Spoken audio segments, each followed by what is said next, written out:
Bismillahirrahmanirrahim. Assalamualaikum warahmatullahi wabarakatuh.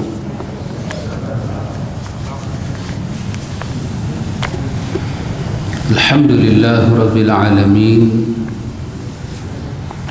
Allahumma ati nafsi taqwaha wa zakkiha Anta khairu man zakkaha anta waliyuha wa maulaha.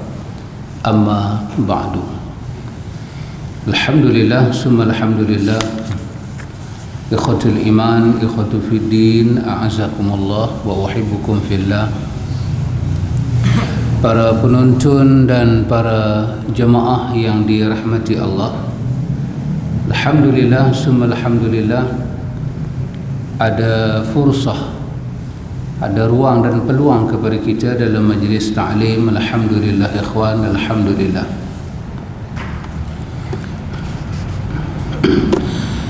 Di dalam tulisan ulama kita berkenaan dengan adabun nufus, sebagai contoh oleh Ibn Rajab Hambali, Ibn Qayyim Al-Jawziyah, dan juga Hujatul Islam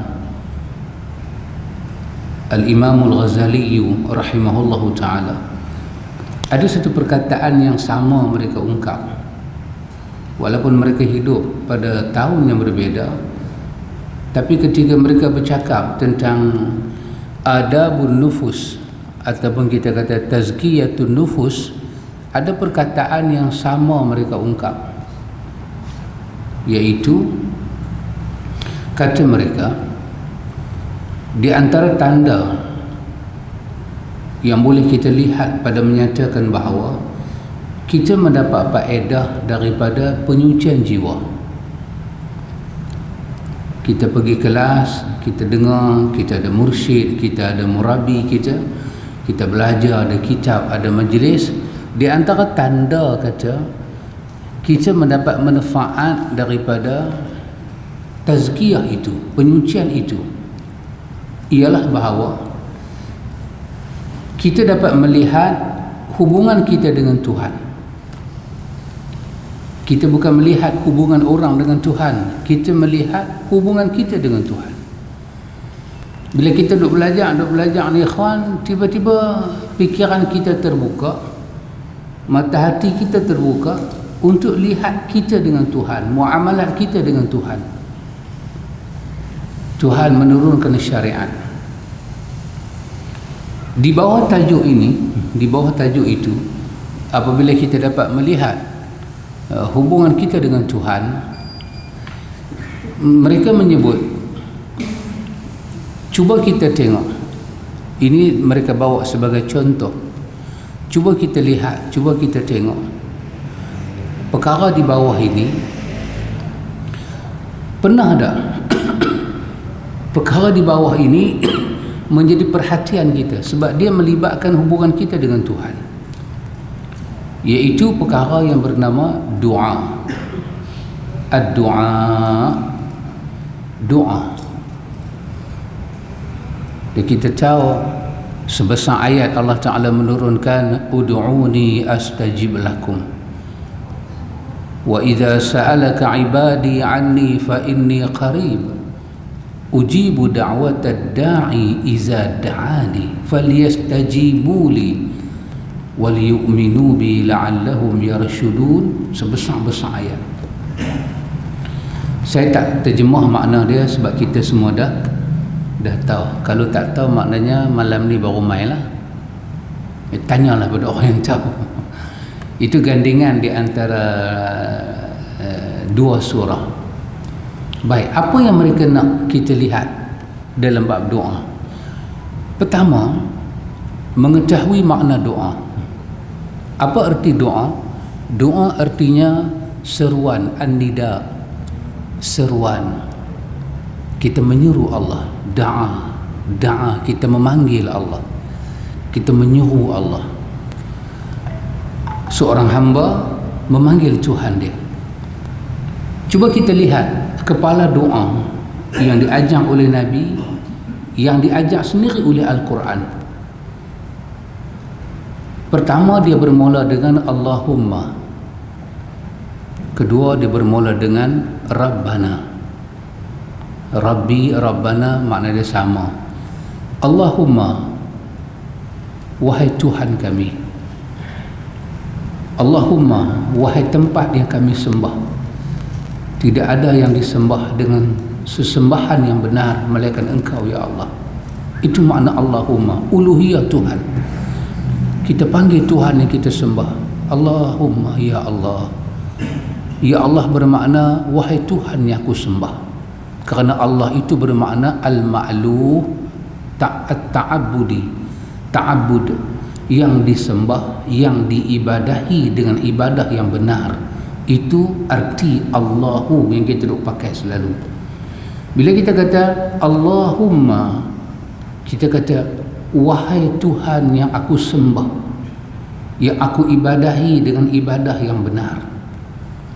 Kalau kita kata Rabbana ataupun Rabbi, makna dia sama.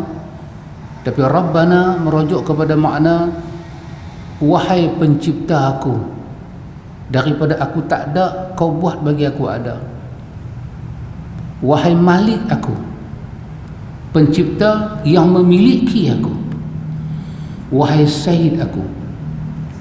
Sayyid merujuk kepada makna Tuan aku.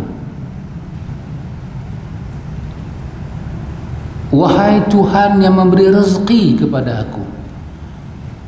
Wahai Tuhan yang menguruskan kehidupan aku. Itu makna Rabbana ataupun Rabbi. Artinya kita nak minta sesuatu ke, kebaikan masuk ataupun minta terhindar daripada larangan atau mudarat ke, minta terhindar ke, terselamat ke, tunaikan hajat ke, berlindung ke, semuanya kita start dengan perkataan yang macam ni. Maka Allah Ta'ala sebut di dalam Al-Quran, Allah kata qul a'udzu birabbin nas malikin nas ilahin nas. Allah katakanlah Muhammad. So Nabi kata pada kita, a'udzu birabbin nas, aku berlindung dengan Rabbin nas, pencipta manusia, pemilik manusia, pengurus manusia, pemberi rezeki kepada manusia, Tuhan bagi manusia. Kelima perkataan ini, Khaliq, Malik, Raziq, Mudabbir, Sayyid. 5 perkataan ini kita tengok dalam Mu'jam, dia terkandung di bawah makna Rabb. Rabb, Arab sebut Rabb, muatan dia 5 ni. Khaliq, pencipta. Malik, pemilik mutlak. Razak, pemberi rezeki. Mudabbir, pengurus, pengatur, perancang, penentu hidup. Sayyid, tuan kepada makhluk yang dia jadikan. 5 ini maksud dia Rabb. Katakanlah aku berlindung dengan Rabb bin Nas. Kita berlindung dengan siapa? Aku berlindung. Ini jenis memohon perlindungan. Aku berlindung. Isti'azah, aku memohon perlindungan. Lindung dengan siapa? Lindung kepada Rabb bin Nas, pencipta manusia. Kita minta pencipta manusia lindung kita daripada jahat manusia, pemilik manusia, penjadi manusia, pengatur manusia. Ilahin Nas, dialah ilah bagi manusia. Tak ada, manusia tak boleh sembah yang lain. Kalau sembah lain daripada dia, semua sembahan yang tak betul. Malikin Nas, dia adalah pemilik manusia. Baik, kita duk mengaji ni ikhwan. Yang saya kata tadi, para ulama tazkiyah sebut pada kita, bila kita masuk kepada ruang ini, kita kena tengok sejauh mana benda yang kita buat hari-hari itu dia menyinggah dalam hati dan benak kita. Sejauh mana dia memperbaiki pemikiran dan hati budi kita. Hari-hari kita duk sebut Allahumma ya Rabbana. Tak usah tengok yang kita minta lagi, tengok sebutan kita tu, apa dia yang kita sebut hari-hari. Benda tu menyinggah tak pada hati kita? Berbekas tak? Ada asar ataupun tidak? Allahumma ashku ilaika, ya Allah, kepada engkau lah aku mengadu. Bila tersebut ya Allah, kita boleh tangkap tak perkataan ya Allah? Ataupun ya Allah itu satu kalimah kita kata Tuhan, wahai Tuhan. Yang perkataan Tuhan itu dia tidak menyinggah ke fikiran kita dan dia tidak berlabuh di hati kita. Jadi macam mana kita nak dapat kekuatan permintaan kalau bendanya kita minta tu kita tak boleh menguasai takzim dia, pengagungan pada dia. Setiap rakaat solat kita ada Fatihah, fardu ataupun sunat. Alhamdulillahi Rabbil Alamin. Segala puji bagi Allah. Alhamdulillah, dia adalah Rabbil Alamin, Tuhan sekalian alam. Bila kata Tuhan sekalian alam, apa yang berbekas dalam hati kita? Dia pencipta alam, dia penguasa pada alam, dia pemilik alam. Apa dia alam? Kullu ma siwallah. Semua makhluk dipanggil alam. Allah saja tak boleh panggil alam, kerana alam itu merujuk kepada makna benda yang dijadikan, dipanggil alam. Allah Rabbul Alamin, dia adalah penjadi alam. Segala puji bagi dia. Yang ini dah berapa lama kita sebut, mereka kata menyinggah tak pada fikiran kita. Kalau tak, bermakna pelajaran kita tentang tazkiyah itu belum ada hasil, belum ada manfaat, belum ada. Jangan melihat orang, lihat kita. Kalau kita banyak dipaparkan oleh Tuhan, kita semain tarawih, kita tengok tarawih live daripada televisyen Ramadan, imam yang bertaraf dunia, imam kita yang bertaraf dunia, mereka pimpin salat umat Islam seluruh dunia.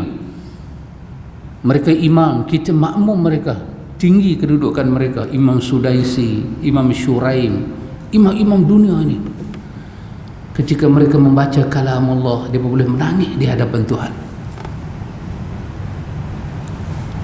Perkara itu telah memberi bekas pada fikiran mereka, bacaan mereka, hati mereka.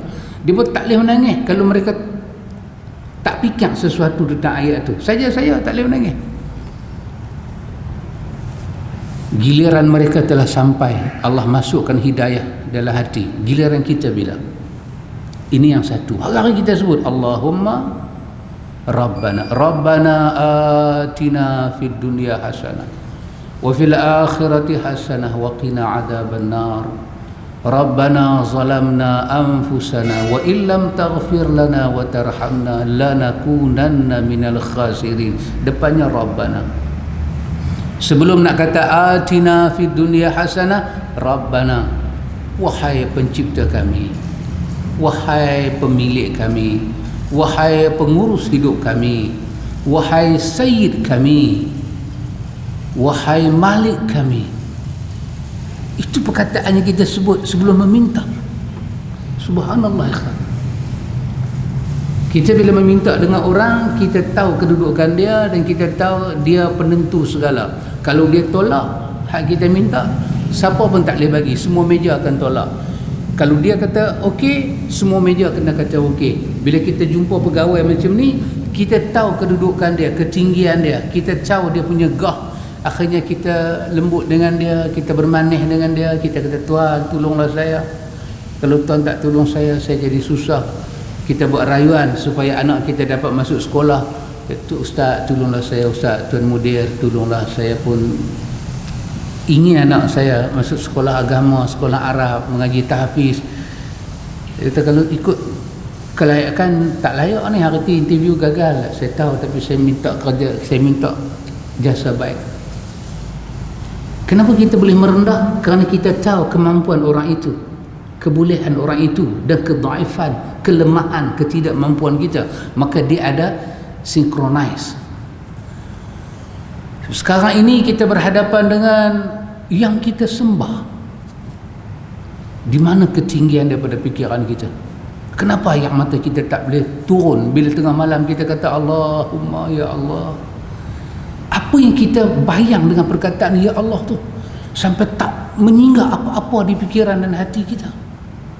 Kekosongan apa yang sedang jadi pada fikiran dan hati kita ni? Bila kita kata Tuhanku, kita tak rasa apa-apa. Rabbana, Rabbi, Tuhanku, pemilikku. Kita kena cari satu perkataan bila kita sebut tengah malam, kita sebut dalam solat. Antu tengok dalam solat kita minta Allahumma inni a'udzubika min azabi jahannam wa min azabil qabr. Bukan kecil punya permintaan. Tuhan yang aku sembah, Tuhan yang aku tak pernah sembah benda lain, tak akan aku sembah benda lain. Dan ketika aku menyembah Engkau Tuhan, tidak ada gandingan dan sekutu dalam sembahan pada Engkau. Kau lindunglah aku daripada azab jahannam dan azab kubur. Tiba-tiba fikiran kita, kemampuan yang kita minta ni, dia boleh menolong kita ketika bertemu dengan kedahsyatan neraka. Siapa dia ni? Neraka yang menyala-nyala tu dia boleh tutup dengan tumit dia. Neraka tu begitu rendah, neraka tu dengar kata dia. Kita takut pada makhluk dia buat, tapi kita tak boleh menjiwai Tuhan yang buat makhluk tu. Kita takut dengan neraka, kita disuruh takut dengan neraka. Ajirni minan nar, a'udzubika minan nar. Aku minta lindung pada Engkau ya Allah daripada neraka. Dia saja boleh lindung. Neraka macam tu punya dahsyat, dia saja boleh lindung. Dia tu siapa? Yang kita panggil dengan nama Allah, yang kita panggil dengan nama Rabbana. Bila sebut nama dia, tidak ada singgahan apa-apa. Maka ini menunjukkan ada satu masalah kita dalam mengenal nama yang kita sebut itu. Ini satu, ini satu. Yang kedua, dia orang cakap, dia orang pula bahasa KL. Sorry lah. Ayah orang ni jarang cakap Penang. Okay. Yang kedua, mereka kata perkara yang kedua yang kita buat hari-hari, kita kena tengok. Kalau kita dapat lihat benda ni, bermakna jiwa kita ada pengisian hati. Tapi kalau kita tak dapat lihat, tak ada. Apa dia? Dalam permintaan kita pada Tuhan ni, permintaan kita pada Tuhan ni duduk pada harakat mana? Yang ni merujuk kepada benda kita minta. Benda kita minta pada Tuhan ni, ikhwan, dibahagi pada dua. Ini bukan hadis, ini saya ambil perkataan mereka. Kita panggil apa? A'immah tazkiyah ni, imam-imam dalam tazkiyah. Dia kata benda kita minta ke Tuhan ni, dia terbahagi pada dua.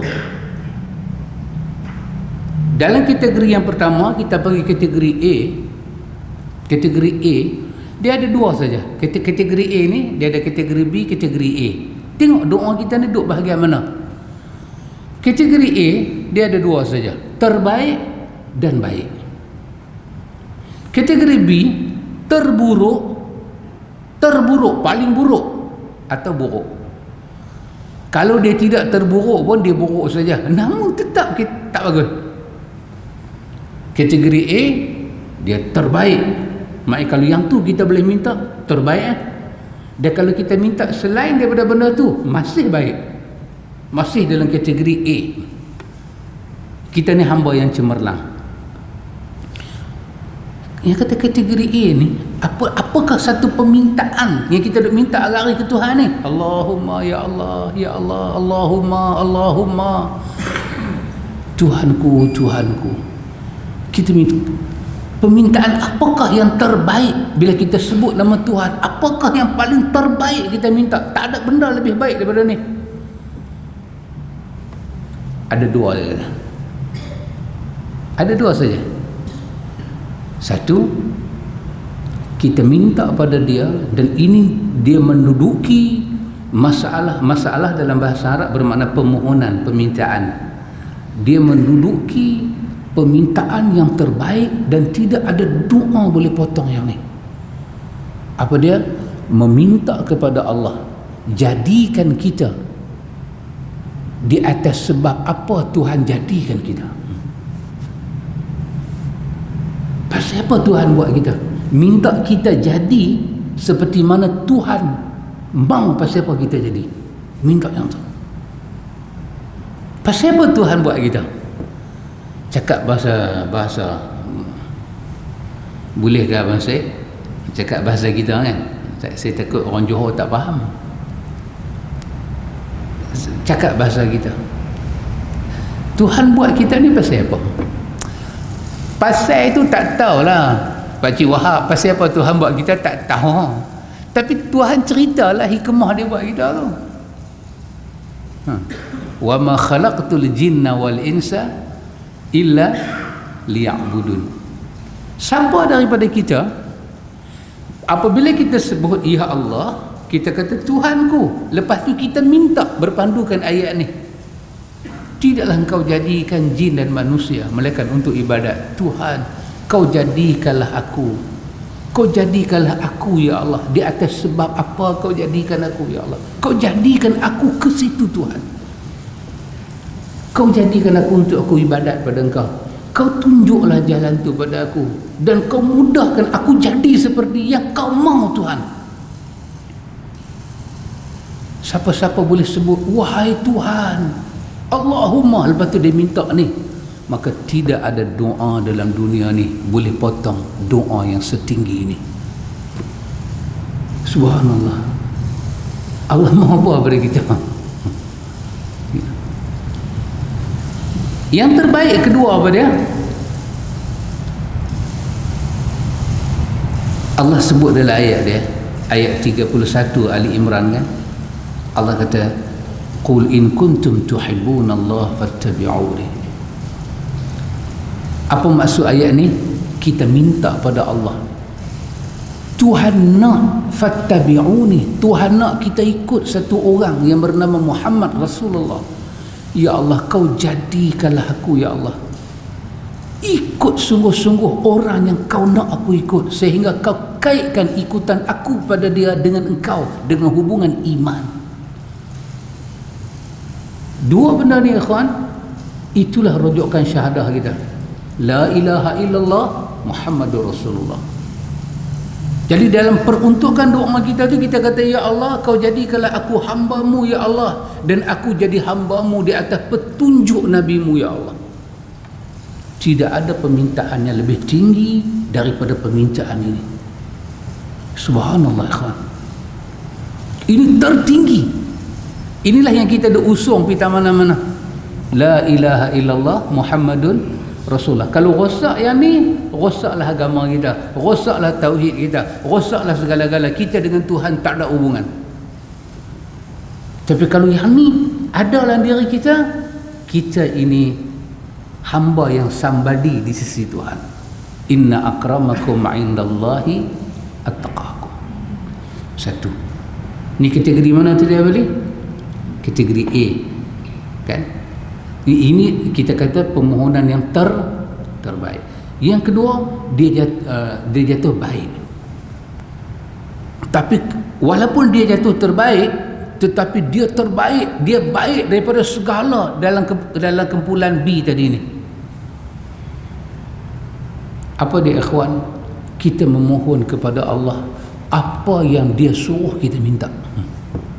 Minta kat dia apa yang dia suruh. Apa Tuhan suruh? Minta ke dia apa yang dia suruh kita minta. Minta ke dia apa yang dia suruh. Dia suruh apa? Dalam riwayat ada duk baca lepas wudu, Allahumma ja'alni minat tawabin wa ja'alni minal mutatahirin. Minta apa yang dia suruh minta.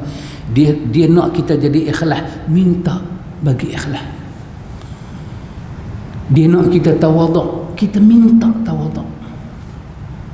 Kita minta rezeki yang halal pasal dia suka yang halal. Minta yang dia mau, yang dia suruh kita minta. Kita minta sihat pasal kita nak buat ibadat, dia suruh minta. Fas'alullahul afiyah, mintalah kesejahteraan pada Tuhan. Rabbana atina fid dunya hasanah wa fil akhirati hasanah wa qina azabannar. Bahagian dia suruh minta. Rabbana la tuzigh qulubana ba'da iz hadaitana wa hab lana min ladunka rahmah innaka antal wahhab. Dia suruh minta, minta yang dia suruh minta. Yang tu semua ada dalam Quran, yang tu semua ada dalam semua doa yang dibawa oleh Nabi sallallahu alaihi wasallam. Semua ada, set tu ada di situ. Bila kita minta kepada Tuhan apa yang Tuhan suruh minta. Nabi kata fas'alullah al-firdaus. Bila kamu minta ke Tuhan, minta syurga firdaus. Minta syurga firdaus adalah permintaan yang cukup baik dekat Tuhan. Ini doa dalam kategori A, betul? Kita pindah kategori B. Kategori B juga ada doa. Satu doa yang terburuk, satu doa yang buruk. Dua-dua jelek. Betul Pakcik Aris? Pakcik Aris kalau Ustaz Nan bak silat nama, saya pun silat nama lah. Tapi Ustaz Nan dia tak ranjar. Dia tak ranjar. Dia masih dalam honeymoon lagi. Next week baru dia balik. Dia nak balik tapi tiket habis. Sampai tak sampai. Kategori yang B, kategori apa dalam doa, iaitu apabila seorang hamba minta pada Tuhan, dia minta pada Tuhan semua benda yang Tuhan larang, yang Tuhan tak benarkan kita minta, dia pergi minta. Inilah permintaan yang cukup biadab, amat-amat buruk. Dia minta pada Tuhan semua benda haram.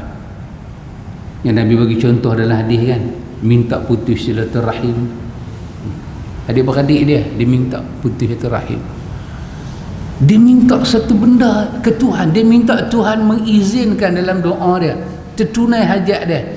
Dia main nombor ekor, dia minta, ya Allah kabulkanlah, bagilah nombor ni naik. Pitikan nombor ekor lembab, minta suruh Tuhan bagi. Permintaannya cukup buruk. Bila dia kata Allahumma dengan benda dia minta tu tak masuk, dia seolah-olah tak kenal kebesaran nama yang dia seru tu. Siapa dia yang dia seru? Dia seru tu Khalik dia, Malik dia, Sayyid dia, Mudabbir dia, Razak dia.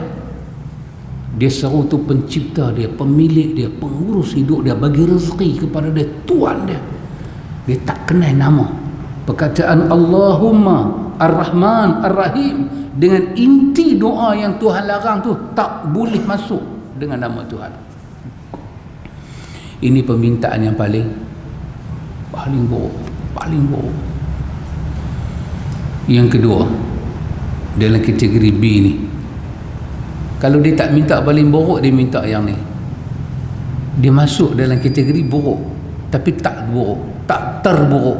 Apa dia? Dia minta kepada Tuhan semua benda yang Tuhan tak suruh minta, yang Tuhan tahu nak bagi ke diri, dia pergi minta benda tu. Maknanya kalau dia masuk kategori 2 ni, dia akan tinggal kategori pertama automatically dia akan tinggal. Dia pergi minta benda Tuhan tak suruh minta. Ya Allah, jadikanlah saya ni kaya. Tuhan tak suruh kita minta kaya. Tuhan suruh minta apa? Halal, berkat, cukup, qanaah.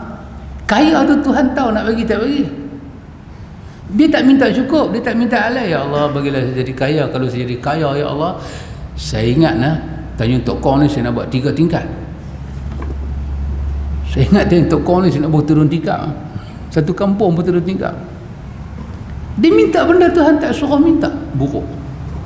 Ya Allah, jadikanlah saya ni wali. Dia minta jadi wali, Tuhan tak suruh minta yang tu. Ya Allah, bagilah saya jadi kasyaf, saya boleh nampak, Tuhan tak suruh. Ya Allah, bagilah saya nampak jin sekali, saya nak jentik telinga dia, duduk kacau sangat saya ni. Tuhan tak suruh minta benda tu. Dia sibukkan diri dia dengan meminta benda Tuhan tak suruh minta. Tuhan suruh minta apa? Minta rezeki, halal dalam rezeki, berkat dalam rezeki, qanaah dalam rezeki. Dia tak minta yang tu, dia minta benda yang Tuhan tak suruh dia minta. Maka apa saja kita minta ke Tuhan,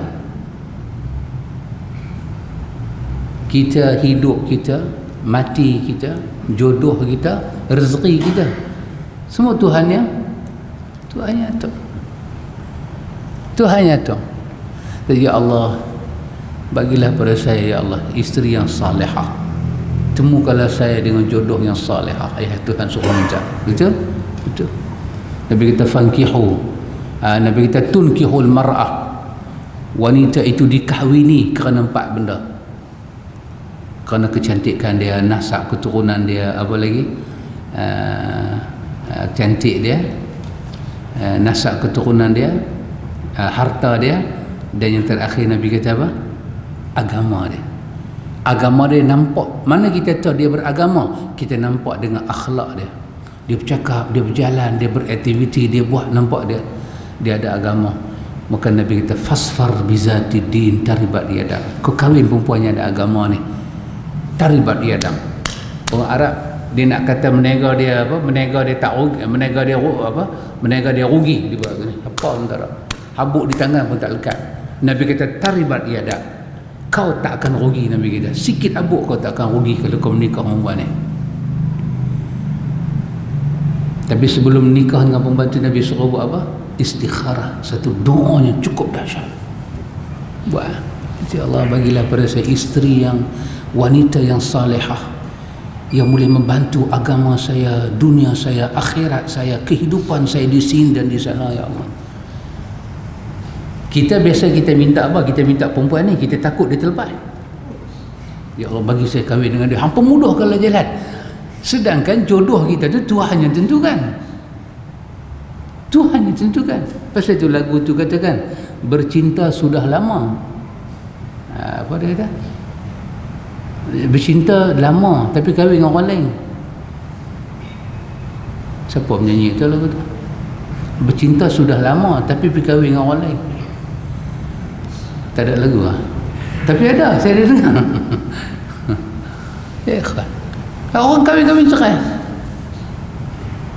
Kita jarang minta apa yang Tuhan suruh minta. Kita minta apa yang kita nak minta. Jadi yang saya nak sebut, yang saya katakan tokoh-tokoh nama ulama tadi, mereka berbeza masa, tapi mereka kata bila kita duduk mengaji ni, kita kenal makna doa dan kita tahu nilai doa tu di mana. Nabi sebut doa tu nilai dan ibadah. Maka dalam ibadah tak boleh suruh lain daripada nama Tuhan, hanya Tuhan saja. Dan ibadah itu diberi yang terbaik. Selama ni kita duk minta ke Tuhan dengan makna Allah, kita duk panggil Allahumma Rabbana dengan nilai doa tu ibadah. Kategori mana doa kita duduk? Doa kita duduk kategori mana? Karena itu mereka kata ini sebagai suatu tazkiyah kepada kita untuk tengok diri kita di mana tabakat nilai kita. Kita duk mengaji siang malam pagi petang ni dengan Tuhan tu di mana? Kita dengan Tuhan tu macam mana? Kita boleh pasrah tak doa kita pada Tuhan? Kita boleh yakin tak serah bulat-bulat ke Tuhan? Kita buat seperti mana Tuhan mahu. Kita tak buat macam mana Tuhan larang. Lepas tu segala hajat kita serah sebulat kat dia. Kategori mana kita duduk? Kalau dalam kategori A, terbaik kah? Baik kah? Kalau B, terburuk kah? Buruk kah? Kita tengok orang berniaga, maju kawan tu berniaga sampai tukar kereta, beli tanah buat rumah. Kita berniaga tak dapat lagu dia. Kita, ya Allah, saya nak jadi kaya lagu dia. Bila kita minta lagu tu, doa kita tu duduk kategori mana? Tapi kita kata, ya Allah, hidup dan mati aku untuk kau Tuhan. Kau cukupkanlah rezekimu untuk aku, dunia dan akhirat. Kau bagilah yang baik pada aku Tuhan.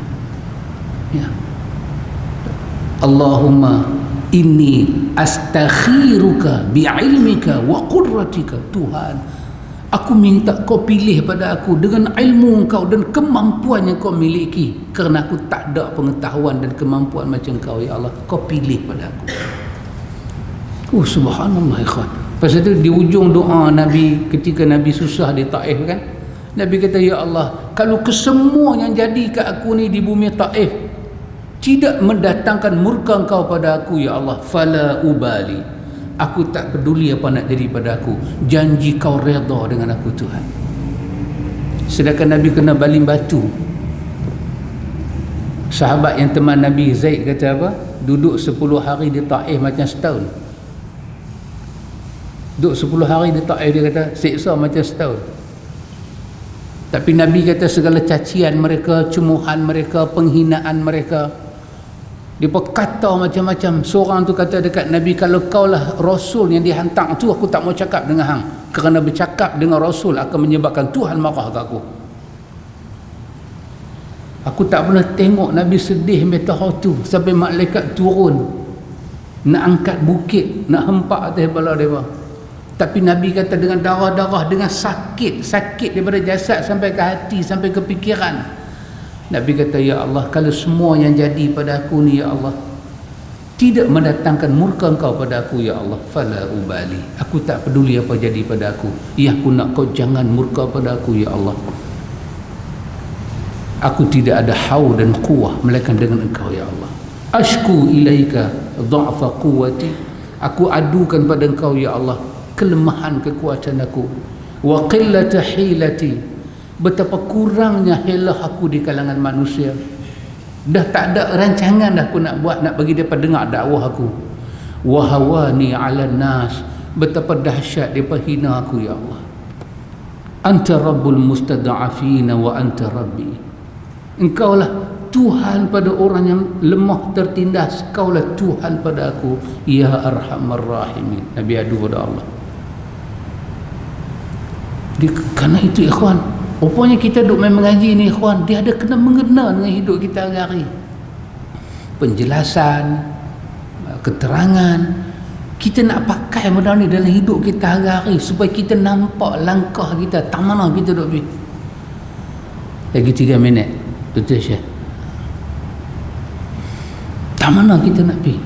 Kita akan ada macam-macam masalah, ikhwan, masalah. Kadang-kadang bukan masalah, masalah. Yang tu lagi berat. Dia main satu masalah, berat tu kira berat. Tapi macam mana kita nak minta pada Tuhan? Maka kerana itu saya katakan di sini, ikhwan, mereka ajak kita, mereka didik kita supaya apa? Supaya kita tengok betapa manfaat kita belajar tu sampai tak lagi pada kita. Biasanya, ikhwan, biasanya dalam ilmu tazkiyah ni, kita manfaat orang mudah sampai ke mata kita. Kita lebih senang nampak orang dapat manfaat, perubahan orang, kita senang nampak. Tapi kita payah nampak kita punya,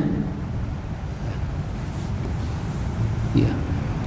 Pasal tu antu tengok, ingat dah lagi dalam pelajaran kita yang silam, Ibn Qayyim Al-Jauziyah dalam kitab dia Ada' wa Dawa yang Dr. Ahmad Jalaini duk ajak tu kan, antu ikuti buku tu, akan sampai bab yang saya kata ni. Bab apa? Imam Ibn Qayyim Al-Jauziyah kata, nikmat yang besar Tuhan bagi pada kita, nikmat muhasabah diri. Kalau Allah tahan muhasabah diri, Allah tahan sebesar-besar nikmat dalam hidup kita. Kita boleh muhasabah ke orang, kita boleh tolong hisap ke orang, tapi kita susah nak hisap kat diri kita. Kita mudah bertanya, pasal apa orang buat kat aku lagu tu? Apa salah aku? Kita tak akan nampak apa kita buat kat orang, ya. Tak akan nampak. Seorang anak kata kepada mak dia, apa mak sampai nak pegang handphone pun tak boleh? Hari-hari duk suruh baca buku. Mak mai belajar tengok. Dia buka TV, mak dia pergi retut. Dia duduk main handphone, mak dia pergi retut bilik dia. Oi, aku bagi telefon kat hang tu bukan suruh hang main game, suruh hang belajar, sekolah online. Allah, dia tutup pintu, boom, kat mak dia. Aduh, tua-tua pun bodoh. Bila dia nak tahu, bila dia akan dapat manfaat? Bila dia ada anak. Lama, ikhwan, muhasabah tu nak datang. Dan kan kita dengan hidup ni, bila kita dah keluar dah alam sekolah, kita kerja, kita tak dapat lagi nampak kasih sayang mak kita yang duk marah kita mari masa belajar, tak nampak lagi. Bila kita kahwin pun tak nampak lagi, kita dapat mentua pun tak nampak lagi. Bila kita dapat anak kecil pun tak nampak lagi. Anak besar, anak masuk sekolah Kedah pun tak nampak lagi. Bila anak tu besar sebesar kita di mata mak kita dulu, Bila Tuhan ambil perangai kita dulu, Tuhan lempak masuk dalam perangai anak kita, masa tu baru kita nampak berapa lama ikhwan. Katalah masa kita buat perangai kat mak kita tu, masa tu mak kita 16 tahun baru kita nak dapat muhasabah. Kita nanti teringat, wih, yang ni yang mak aku, yang aku duk buat kat anak aku ni yang mak aku duk buat kat aku dulu ni. Yang mak aku duk kata kat aku, pelajaran itu adalah kehidupan, pelajaran kehidupan. Jangan jadi macam ayah, jangan jadi macam mak, biar tak ada pelajaran, hidup susah, kerja gaji sikit, nak belah hampa susah lah ni. Tak dapat benda tu. Tapi dan ke kita ni hidup lagi 20 tahun lah. Siapa-siapanya Allah tahan muhasabah. Saya dulu silakan.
Ikhwatul iman, ikhwatu fid din, a'azakumullah wa uhibbukum fillah.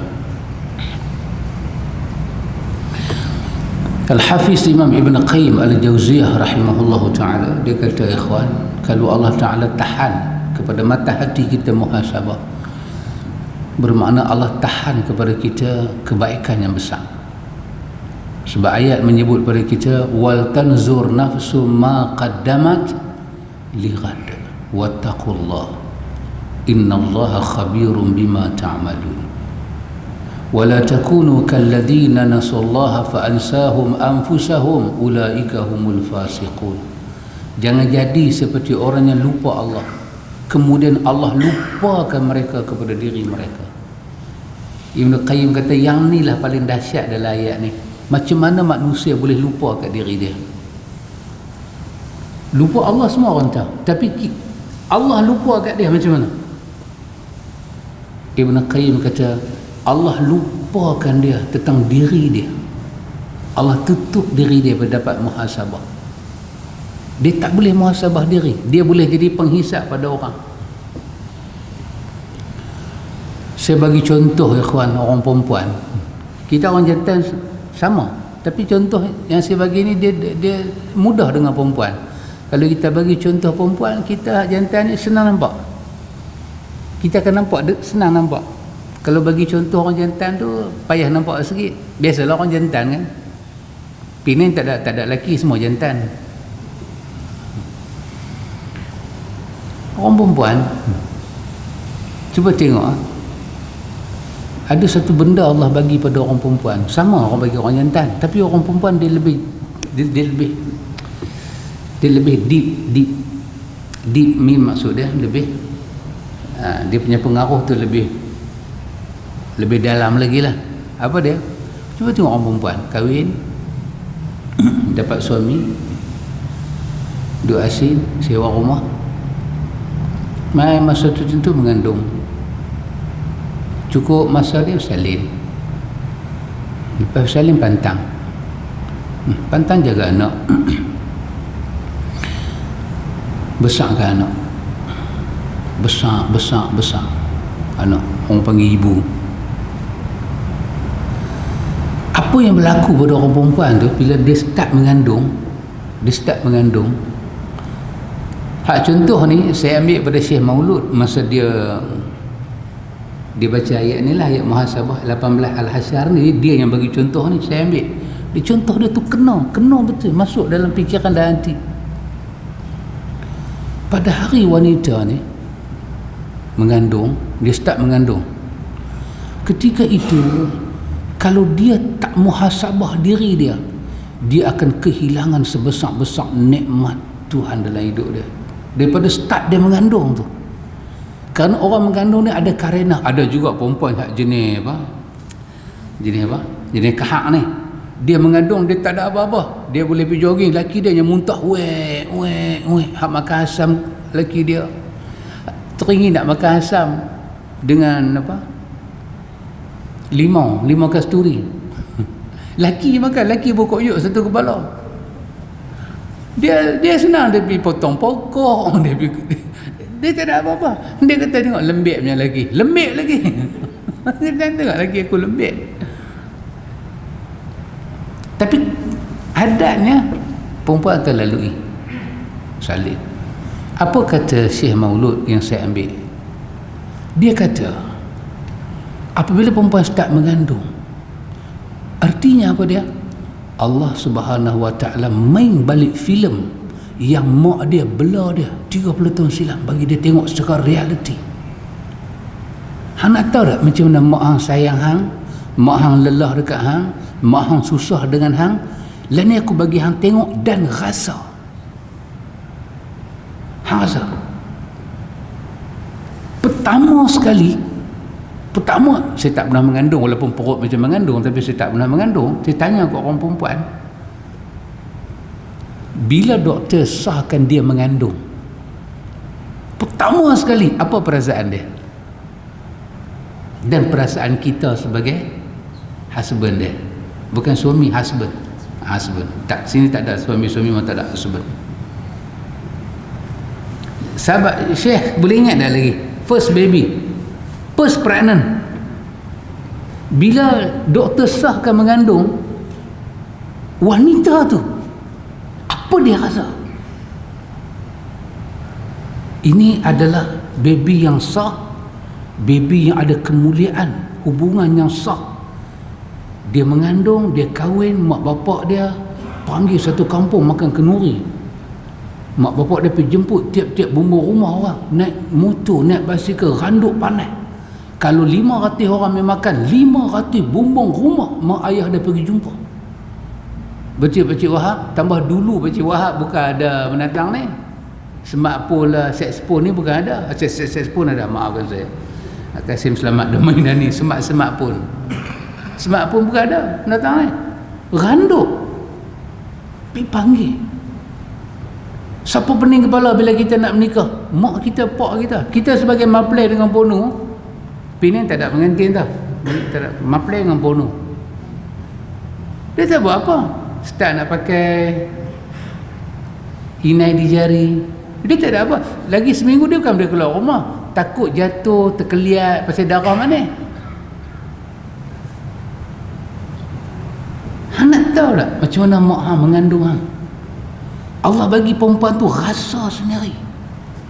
Hang nak tahu tak macam mana sakit dan susahnya mak hang ni nak lahirkan hang? Dan satu benda hang kena tahu. Macam mana mak hang seronok bila dapat tahu kata hang duk ada dalam perut dia. Lagu tu lah hang seronok bila tahu kata keturunan hang yang pertama ada dalam perut hang. Lah ni hang nak buat apa ke mak hang? Perut hang paling besar. Macam tu lah perut mak hang paling besar. Hang alah, macam tu lah mak hang alah. Dekat-dekat nak bersalin hang sakit, lagu tu lah mak hang. Bila main masa hang nak bersalin, Allah punya sakit lah, punya sakit. Susah menunggu. Macam tu lah mak hang dengan hang. Kadang-kadang baby keluar 3.6 beli. Okey lagi dia pernah keluar 4.5 beli. Sebelum tu duk makan susu kambing banyak kan. Orang bagi petua makan tu makan ni, dia keluar 4.5 ambil. Tapi hang kadang-kadang dia keluar metalik. Baby keluar metalik. Satu macam yang senyum bah. Kata metalik, saya selalu tengok muka saya. You lah, dia kata you lah. Baby tu you lah. Kami semua cerah. Sakit keluar. Tak ada satu ibu dia kata ke anak dia, kerana hang lah aku susah. 9 bulan hang duduk dalam perut aku, hang bagi raplah kat aku. Keluar bertarung nyawa, tarik uri keluar, darah bersembur atas lantai banyak mana tak tahu. Nyawa, orang tua kata rambut macam ujung-ujung. Tapi keluar aja anak tu, datang anugerah Tuhan pada ibu. Badan dia automatik Allah supply yang susu. Allah supply yang susu. Keluar baby air susu sampai. Tanda kemuliaan Tuhan pada seorang ibu. Baby ni tak boleh makan apa dalam dunia. Dia cuma ada hubungan dengan mak dia. Lagu tu lah hang dengan mak hang dulu, hang sedang tak? Kalau hang dah ada anak 3, anak 4, hang boleh angkat suara dekat mak hang, hang betul-betul tak guna punya orang. Pasal Allah bagi hang rasa, bukan bagi hang tengok, rasa. Maka Allah kata apa? Dalam ayat dia, Allah kata wala taqul lahuma uff wala tanharhuma wa qul lahuma qawlan karima. Jangan kata dekat mak hang. Kenapa? Lah ni hang cuba dengar, kalau anak hang kata dekat hang hang rasa apa? Inilah cahaya mata. Hang cahaya mata, hang lah racun, hang lah penawar dekat dia. Macam mana hang boleh angkat suara? Kita ni hak jantan ni macam mana pula? Kedudukan kita, position kita sebiji macam bapa kita. Bila dengar isteri kita mengandung, macam mana bapa kita happy, lagu tu kita happy. Pasal tu ada lagu kan, inilah anakku yang pertama. Siapa menyanyi lagu tu? Kak Hamid kan? Oh Allah mah, duk kilau. Terima kasih. Duk kilau, betul kan? Anakku yang pertama. Saya ingat Mak Jais tadi punya mak kilau. Duk kilau. Subhanallah. Dia punya seronok. Lepas tu tengok macam mana kita start ambil berat. Kita tengok anak kita menangis. Bila anak tu diben dan dibenti pada kita, macam mana kita rasa punya sempurna hidup ni. Lagu tu lah bapa hang rasa dengan hang dulu. Tambah baby yang pertama ni, cucu mula ni mak bapa kita dapat. Allahu Akbar. Hang tahu tak betapa besarnya hang di mata mak bapa hang.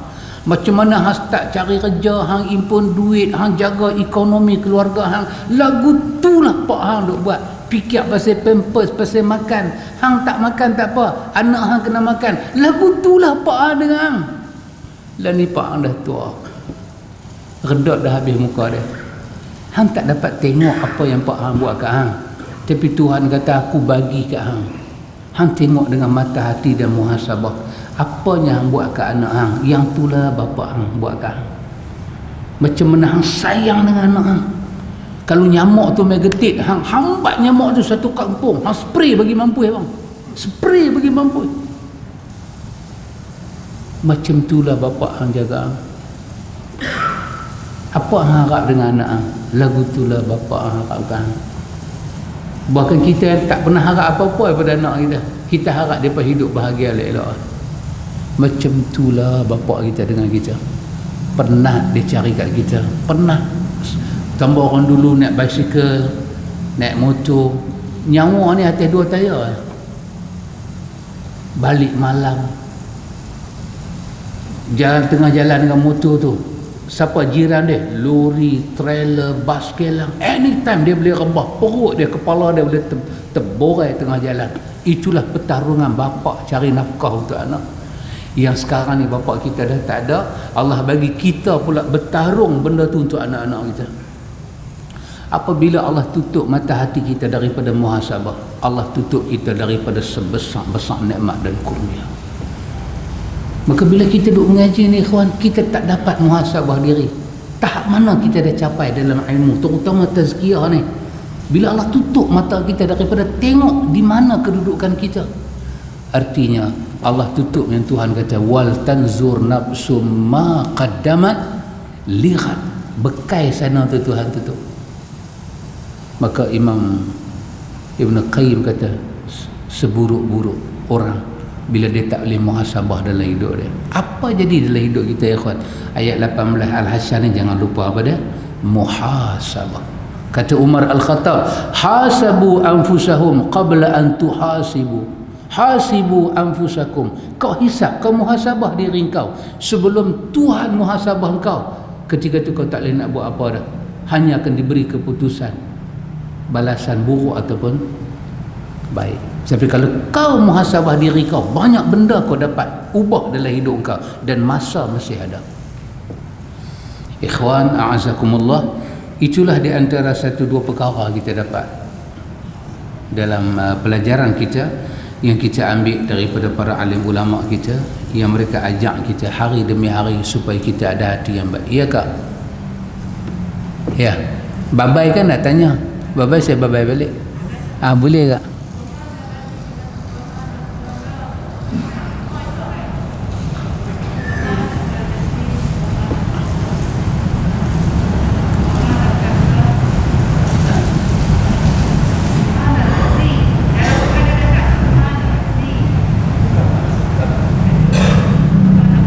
Boleh pergi dekat boleh tak? Saya ni tua-tua telinga tak apa dengar. Boleh tanya kat sikit boleh tak? Baru nampak muka, ya Allah, macam Neng Baizura. Ya Allah. Orang tak kau segak-segak apa.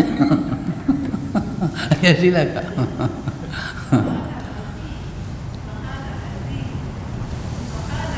Subhanalladzi. Subhanalladzi ilma lana